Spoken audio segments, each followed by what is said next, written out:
procéder à l'appel. Donc Guérin Yannick, présent. Gabriel Germain, présent. Coralie Morvan, Albert Marel, présent. Catherine Michelot, Présente. Greg Allenbach, présent. Alexandra Eidesheim, Présente. Fabrice Matois, présent. Fabienne Casolaro, Présente. Michel Pratt, Béatrice Belmont, Présente. Frédéric Lagescar, Présente. Natacha Arnaud, Présente. Nathalie Baul a donné pouvoir à Gabriel Germain, Stéphanie Gendron, Présente. Lydie Chambeux, Présente. Ludovic Laforêt, Éric Poirier, Céline Matonnet, Laurine Closon, absente. Didier Debarge a donné pouvoir à Stéphanie Werbenec. Valérie Merle a donné pouvoir à Marie Milo. C'est Milo, excusez-moi. Christiane Hardy, Christophe Ollier, Florence Iacono, Quentin Guilleux, présent. Luc Souillard a donné pouvoir à Christophe Ollier et Stéphanie Werbenec. Oui, présente. Marie Mignot. Toujours très bien. Donc je voulais vous informer et informer surtout l'Assemblée délibérante de la démission de M. Philippe Chabanon, de son rôle de conseiller municipal et de son remplacement par Mme Marine Millot, ici présente. Bienvenue. Bienvenue.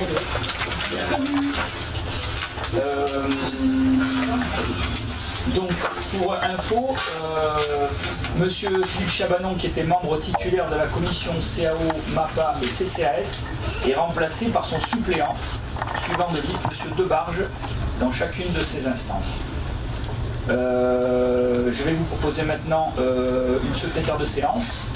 Je vous propose Lydie Chambeux. Donc, qui est contre? Qui s'abstient? Unanimité pour toi. Oh putain, merci. Et on va passer, comme à chaque fois, par l'approbation de l'Assemblée délibérante sur le procès verbal du précédent conseil municipal réuni le 11 juin 2024, qui a été transmis avec la convocation du présent conseil municipal. Est-ce qu'il y a des questions sur ce procès verbal? Pas de questions, on passe au vote. Qui est contre? Qui s'abstient? Unanimité, je vous remercie. On va passer maintenant au rapport numéro 1, il s'agit du renouvellement de marché de nettoyage des bâtiments communaux de la commune de Velot. Et je laisse la parole à M. Albert Marel, rapidement délégué aux finances et à la commande. Donc, renouvellement du marché de nettoyage des bâtiments communaux. Donc, notre marché arrive à expiration à échéance le 31 décembre. On a lancé une consultation sur appel d'offres en mars. Le marché est conclu pour un an renouvelable 3 fois. Alors, les critères de sélection de cet appel d'offres étaient 50% pour le prix des prestations et 50% pour la valeur technique de l'offre. La valeur technique de l'offre a été appréciée au regard du mémoire technique présenté par les entreprises. 6 sociétés ont soumissionné. Leurs prix ont été enregistrés selon les détails ci-dessous. Alors au niveau prix, on a le... Je ne vais pas vous donner les prix, mais le plus cher est à 396 000 € et le moins cher est à 215 000 €. Et après les entreprises, c'est la société Honnête qui est la moins chère. Il faut savoir qu'elle est même, c'est elle qui a le marché actuellement. Au niveau de la valeur technique, la première société, meilleure note technique, c'est Honnête, et derrière on a SAS Axia. Donc quand on fait la moyenne des deux, Honnête sort nettement en tête, premier.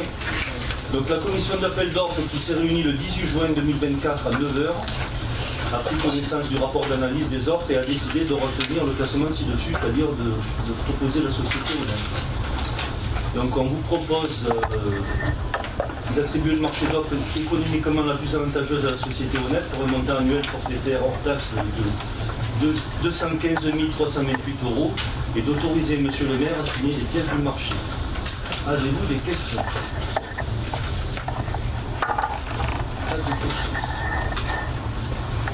Bon, c'est la deuxième fois sur ce mandat qu'on libère pour attribuer le marché des nettoyages des locaux. Je crois que la première fois c'était en décembre 2020.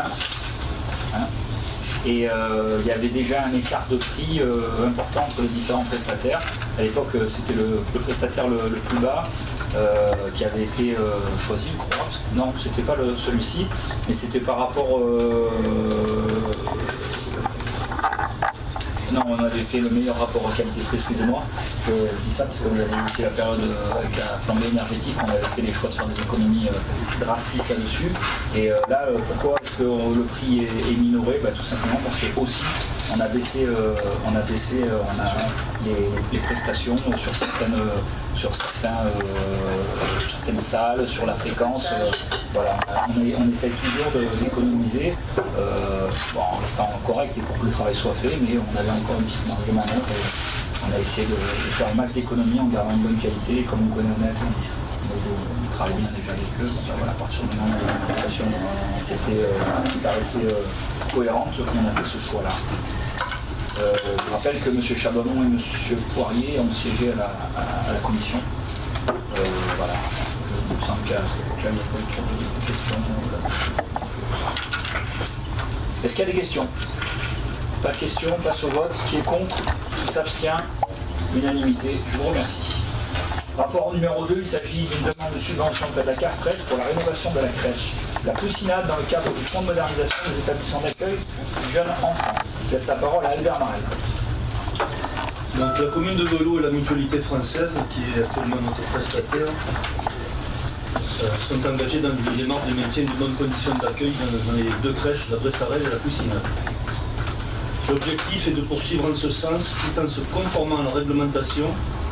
Des visites sur site co-organisées avec les services de la protection maternelle et infantile et la CAF 13 en 2023-2024 ont permis d'identifier un certain nombre de travaux et ou aménagements réalisés à court, moyen et long terme.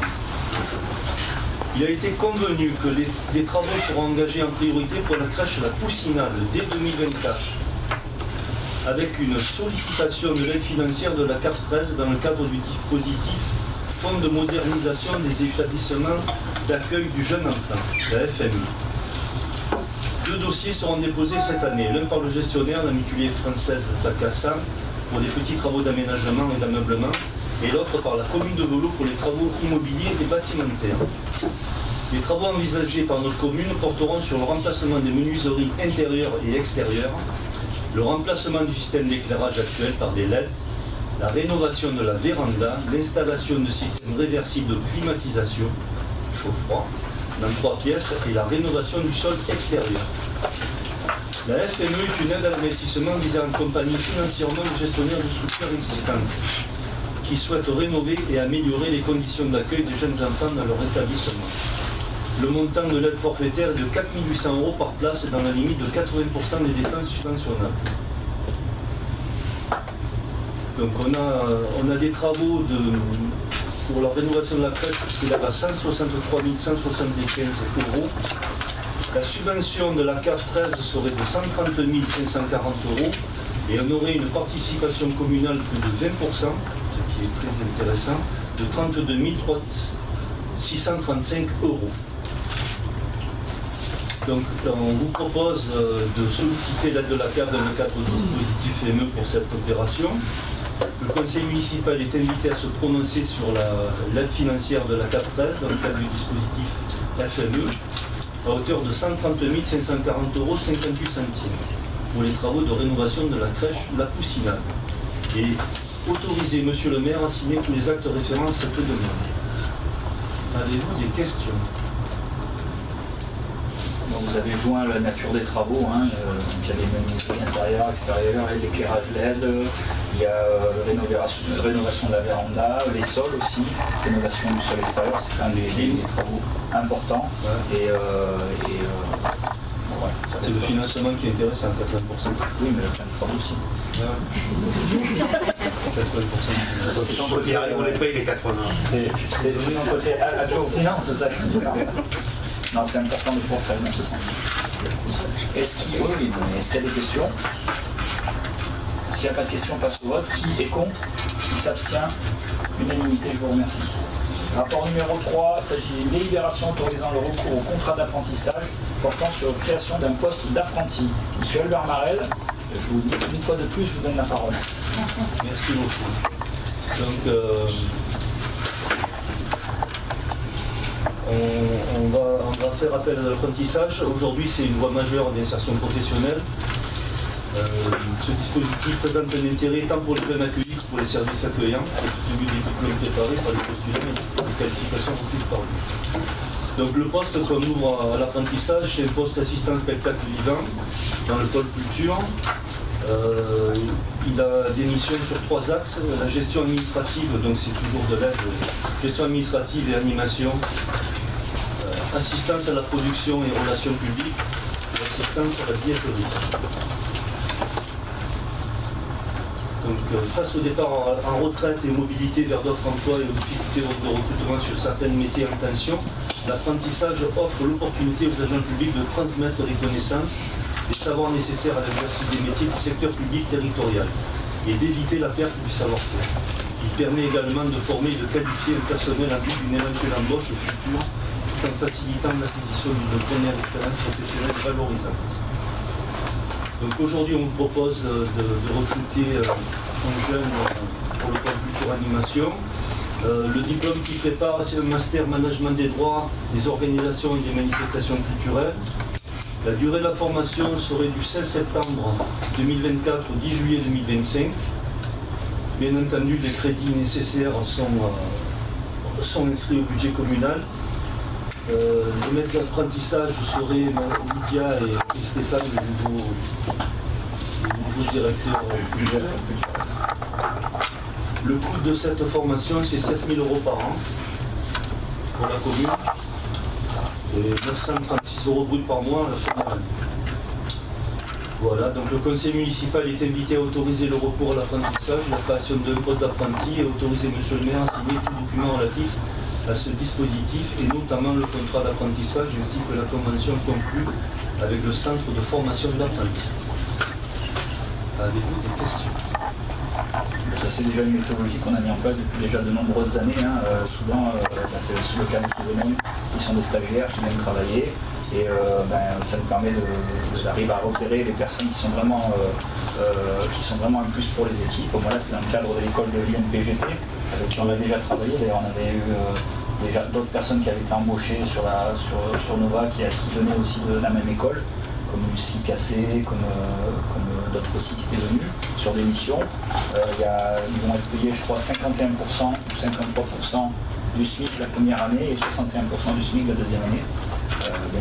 Malheureusement, il n'y a pas d'aide de l'État sur ces contrats d'alternance, mais en tout cas, ça nous donne la possibilité d'avoir progressivement des gens qui peuvent s'insérer pleinement dans un système en apprenant à le connaître et puis d'avoir une plus-value aussi au niveau du service. Est-ce qu'il y a des questions? Pas de questions, on passe au vote. Qui est contre? Qui s'abstient? L'unanimité, je vous remercie. Rapport numéro 4, approbation de la Convention métropolitaine de mise à disposition de matériel et moyens de communication informatique en cas de crise cyber. Je laisse la parole à notre spécialiste, M. Fabrice Matois, déjà délégué à la sécurité et à l'intelligence artificielle.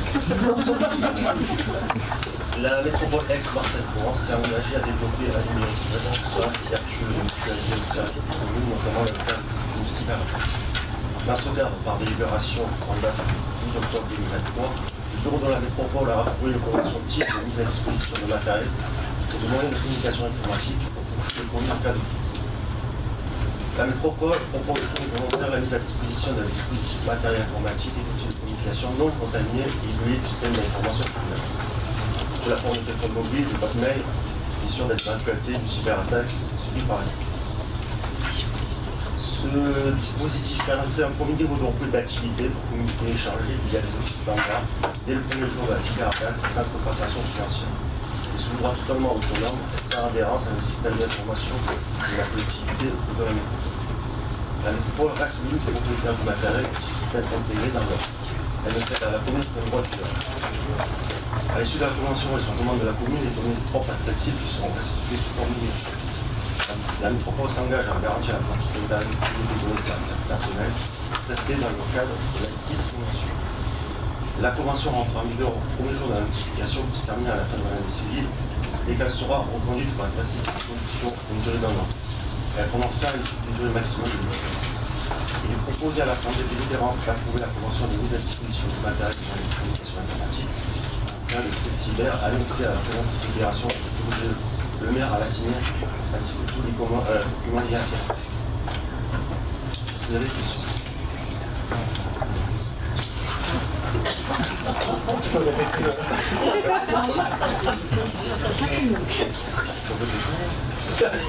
Donc on va passer au vote s'il n'y a pas de questions. Qui est contre? Qui s'abstient? Unanimité, je vous remercie. Rapport numéro 5, adhésion à la centrale d'achat du numérique et des télécoms, le CANUT. Je redonne la parole à M. Albert Marel. Donc, merci. La mutualisation des achats constitue un levier important au regard de l'efficacité économique de la commande publique, ce qui nous amène de plus en plus à recourir aux centrales d'achat. Il est dans l'intérêt de la commune de rechercher des moyens d'optimiser les coûts.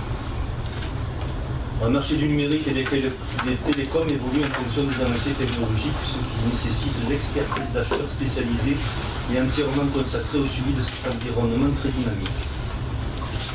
Une nouvelle centrale d'achat a été créée à destination des collectivités territoriales, la centrale d'achat du numérique et des télécoms, la CANUT. Les objectifs de la CANUT sont principalement une gestion simplifiée des achats, des marchés adaptés aux besoins des collectivités territoriales et des frais d'accès réduits.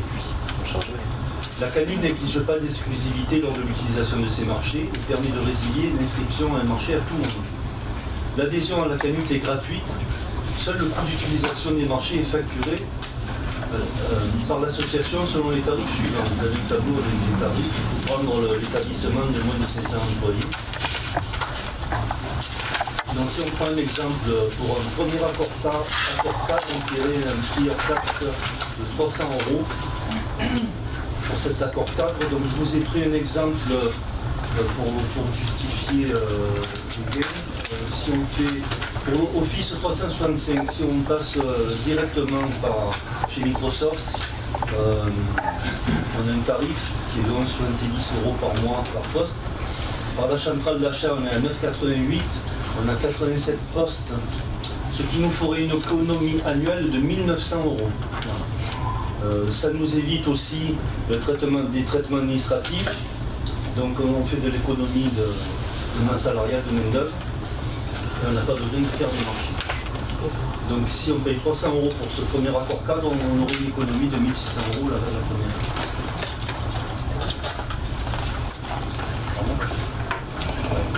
Donc il est proposé à l'Assemblée délibérante d'adhérer à la centrale d'achat, la CANUT, d'approuver le recours aux offres de la CANUT, d'autoriser M. le maire à réaliser à suivre l'ensemble du processus de souscription au marché et aux actes associés auprès de la CANUT, d'autoriser M. le maire à signer les conventions de mise à disposition des marchés qui seront contractés avec cette centrale d'achat et ou les engagements de commande et à passer commande auprès de cette centrale d'achat. Des questions? S'il n'y a pas de questions, on passe au vote. Qui est contre? Qui s'abstient? Unanimité, merci beaucoup. On passe au rapport numéro 6. Il s'agit de la décision modificative numéro 2, le budget primitif 2024 de la commune. Donc, Au hasard. alors, juste avant de laisser la parole à Albert Marel, adjoint délégué aux finances et à la commune publique, je voulais juste rappeler s'il était encore nécessaire, mais étant donné qu'on a une nouvelle élue, elle est peut-être au fait de tout ça, mais dans le doute, voilà, de rappeler que la façon de fonctionner sur le budget, c'est de commencer par préparer un rapport d'orientation budgétaire. On prépare le budget. Ce rapport d'orientation budgétaire fixe les objectifs pour l'année de la commune en matière d'investissement et de fonctionnement. Et suite à ce rapport d'orientation budgétaire, il y a ce qu'on appelle le débat d'orientation budgétaire qui s'ensuit, où tout le monde peut, comme le nom l'indique, débattre et donner son avis. Et suite à ce débat d'orientation budgétaire, on vote le budget primitif. Ce budget primitif, il doit s'étendre sur toute l'année, mais bien entendu, de temps en temps, il y a des modifications et des choses qui arrivent, des choses qui ne sont pas prévues, les imprévues dans les deux sens. Et c'est ce qu'on appelle les décisions modificatives que l'on vote, la deuxième au budget primitif. On a fait donc, avec celle-là, ce sera la deuxième. Et à la fin, on fait le compte administratif qui se fait au mois de mars. Et là, on clôt le budget de l'année. Voilà. Donc là, il s'agit de la décision modificative numéro 2 au budget primitif de la commune 2024. Vous pouvez y aller, la gare. Donc, les comptes, pour compléter l'explication, les comptes d'une commune, il y a deux de masse, il y a la partie fonctionnement, qui est tout ce qui est achat, masse salariale, et la partie investissement, tout ce qui est travaux, achats importants. Donc sur cette DM2, donc on était à la fin de la DM1, on était avec un suréquilibre global de 750 000 € pour la partie fonctionnement et sur la partie investissement, on était en équilibre. Cette DM2, elle est équilibrée, c'est-à-dire on ne piochera pas dans nos réserves. Les dépenses sont égales à nos recettes. Sur la partie fonctionnement, on a des recettes et des dépenses à hauteur de 64 777 €. Et sur la partie investissement, des recettes à hauteur de 64 550 €. Au niveau des principales recettes, je ne vais pas vous le tableau, donc en investissement, on a reçu la subvention numérique de 2024. On a une session de terrain qui vous sera expliquée de suite après par Aurélie. Et on a en recette, on a le virement de la section fonctionnement. En dépense sur la section investissement, donc on va refaire notre accueil téléphonique. On va améliorer la partie dématérialisation. On refait le réseau local des groupes scolaires et on a une allonge sur l'entretien et maintenance des caméras. C'est nécessaire. Rarement nécessaire. Il me donne tout le temps. Oui, il fait bien. Il fait bien. En fonctionnement, les principales recettes. Donc on a un remboursement de la CAF, c'est une régularisation de 2022. On a la participation du crédit agricole à la fresque et on a une régularisation de la taxe pylône. Les principales dépenses en fonctionnement, donc on a le virement à la section investissement pour équilibrer cette section, 39 000 €. On a au niveau culture, impression de programmes culturels, puisqu'on a décidé de distribuer notre programme aux communes environnantes. Donc on a de l'impression supplémentaire et de la distribution supplémentaire. On a des vidéos qui sont prévues en supplément aussi. Et aussi on a décidé au niveau CCAS de donner les colis de Noël aux personnes de 70 ans. Et on s'en occupe de 70 ans. Voilà, donc cette DM2, elle était équilibrée et elle ne nous impute pas le résultat et elle nous permet de faire des choses qu'on avait prévues mais pas financées parce qu'on n'avait pas reçu la financement. Est-ce qu'il y a des questions? Pas de questions, on passe au vote. Qui est contre? Qui s'abstient? Le rapport est adopté. Rapport numéro 7, session amiable et déclassement d'une partie de la parcelle BT 154, appartenant au domaine public communal 6, lotissement Loucalan. Madame Coralie Morvan. Alors, il est rappelé à l'Assemblée délibérante que monsieur et madame Augereau ont sollicité la commune par courrier du 26 janvier 2023 pour l'acquisition d'une partie de l'espace vert du domaine public communal du lotissement Loucalan. Donc après étude du dossier par les services municipaux, la collectivité a donné donc son accord de principe par courrier du 29 mars 2023 pour la cession amiable d'une partie de la parcelle communale cadastrée d'une superficie de 53 m², donc appartenant au domaine public. Et contenant énoncés ci-dessous est précisé sur la base d'un document d'arpentage réalisé par le géomètre Luc Castilli. Monsieur Cyril Augereau et Magali Augereau souhaitent donc acquérir ce terrain afin de régulariser leur situation d'occupation du foncier communal. Donc, monsieur Luc Castilli, géomètre expert, a désigné en qualité de commissaire enquêteur chargé de diligenter cette enquête suivant un arrêté du 7 mai 2024. L'enquête publique s'est donc déroulée en mairie du lundi 17 juin 2024 au lundi 1er juillet 2024 à Lille. Le commissaire enquêteur a rendu son rapport et ses conclusions en date du 4 et 6 juillet 2024 et a émis un avis favorable à la proposition. Donc la cession amiable se fera au prix de 5 300 € correspondant à l'avis du service des domaines 17 octobre 2023. C'est un peu long, hein, les transactions. L'ensemble des frais relatifs à cette cession sera à la charge donc, de monsieur et madame Autreau.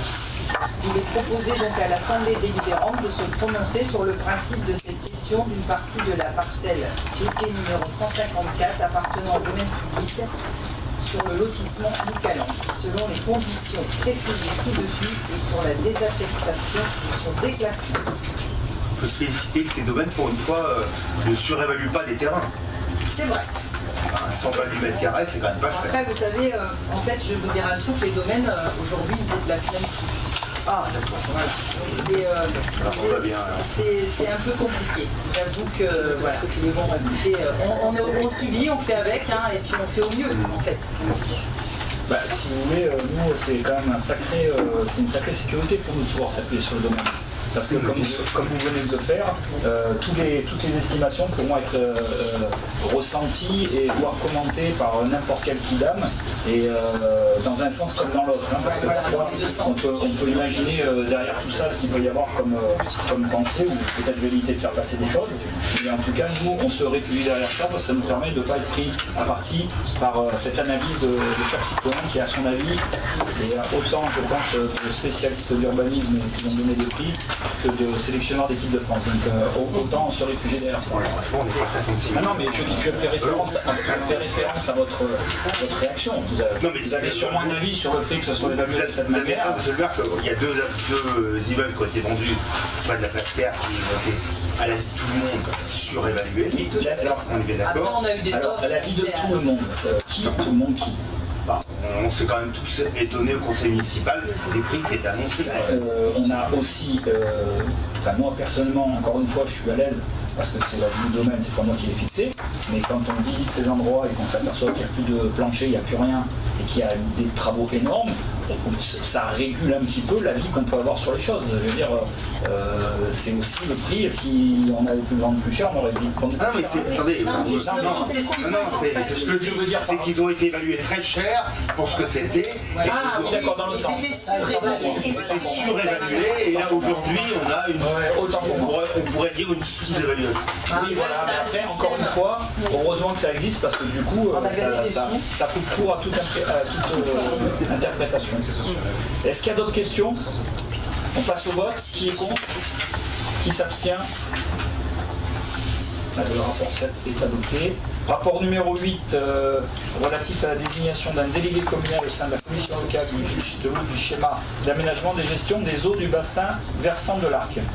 Donc il est rappelé à l'Assemblée délibérante que M. Albert Marel a été désigné comme représentant pour siéger au sein de la commission locale de l'eau du schéma d'aménagement de la gestion des eaux, le SAGE, du bassin versant de l'Arc par arrêté préfectoral en 2022. Et cependant, les disponibilités de M. Albert ne permettent plus d'exercer cette représentation de la commune.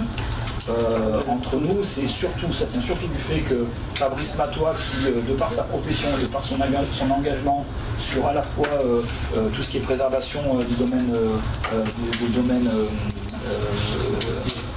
forestier, plus aussi au niveau des cours d'eau, ça paraissait beaucoup plus logique que ce soit lui qui prenne en compte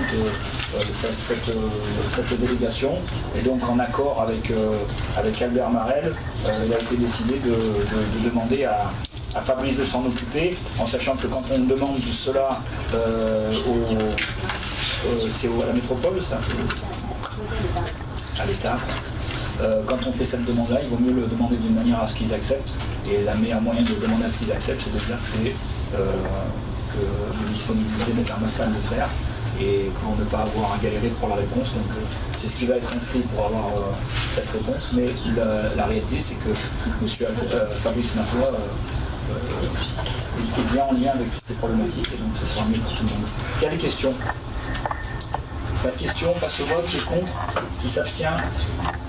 Ok. Rapport numéro 8. Et ensuite, donc le rapport numéro 9, c'est les décisions du maire, comme le plus souvent. Juste pour vous dire, au niveau économique, on a un renouvellement de baux précaires pour les boutiques éphémères, qui qui, comme on a pu s'en apercevoir, marche toujours très bien, bien fonctionné cet été, et qui bénéficie d'un dynamisme du marché d'été, qui a très bien fonctionné aussi. Je tiens à remercier d'ailleurs mes services qui ont travaillé là-dessus et qui ont fait que ce soit en sorte que ce soit une vraie réussite. On a aussi la mise en location d'un local pour 3 mois à une entreprise le temps de ses travaux. Les services techniques qui ont attribué 2 marchés publics, un pour la maintenance et l'exploitation des chauffages, climatisation, eau chaude sanitaire, et un pour la réalisation d'un pump track dont les travaux vont commencer pendant les vacances de la Toussaint avec la société Hurricane Tracks. Nous continuons à demander des subventions comme d'habitude. La culture a réalisé de nombreuses conventions avec les associations de vélo pour la mise à disposition de l'Espace Nova, pour le gala de hip-hop du collège, les galas de danse du CSL. La partie bar de l'Espace Nova est également mise à disposition lors des soirées du Parvis, qui marche aussi pas mal depuis 3 ans. Nous avons lancé cette modalité qui est un fonctionnement gagnant-gagnant avec la ville et les associations et qui permettent d'animer toujours plus la vie locale en récoltant des fonds pour les associations et leur permettre de mener à bien leurs actions. Voilà, je vais aussi en profiter pour remercier tous les bénévoles qui ont œuvré cet été. Il y en a de plus en plus, hein. Et notamment le comité des fêtes, les amis de la médiathèque qui ont animé tout l'été nos festivités. Je voudrais aussi remercier les porteurs de mécénat sur Nature en Provence, pour Nature de Provence, avec notamment la société Provence Musique qui régulièrement se porte mécène sur notamment encore une fois sur le projet des fresques street art, comme celle qu'on va pouvoir découvrir ce week-end au Parc des 4 Tours pour l'inauguration et pour les 30 ans de la médiathèque. D'ailleurs nous recherchons toujours des financements sur divers projets et ainsi que des aides au département, comme à chaque fois. La maison des associations a réalisé des décisions du maire pour des conventions de mise à disposition des minibus. L'urbanisme a validé la pose de brise-soleil dans les écoles Jaurès et Giono, ce qui a permis quand même de réduire la chaleur des salles, surtout le matin et sur les périodes de chaleur. On continue de travailler avec eux pour parfaire le système, mais force est de constater que tout ce qui a été mis en place, les rideaux occultants, toutes ces choses-là ont quand même bien fonctionné. Pour avoir été aux rentrées des classes et avoir discuté un peu avec tout le monde, j'ai pu le vérifier. Et puis il y a les services population avec l'attribution des concessions et il y a des places dans les columbariums dans le cimetière. Et enfin, nous avons renouvelé notre adhésion à l'association Empreinte Citoyenne pour continuer à nous accompagner dans une démarche de démocratie participative qui sont souvent décriées mais qui ont le mérite d'exister et on essaie d'améliorer ça au fur et à mesure. Est-ce qu'il y a des questions? Juste une. Classement sans suite de la procédure de MAPA pour les illuminations de Noël. Oui. Donc ça veut dire. Ça convenait pas. Voilà, ok. Ensuite, après, on renouvelle le marché. Donc on renouvelle pas le marché, donc il y aura un marché qui va être lancé. Ça y est, on a eu une réunion hier. Et après, vous savez comment ça fonctionne, il y a 2 entreprises en France qui font ça. Donc le choix il se fait vraiment au détail et bon voilà.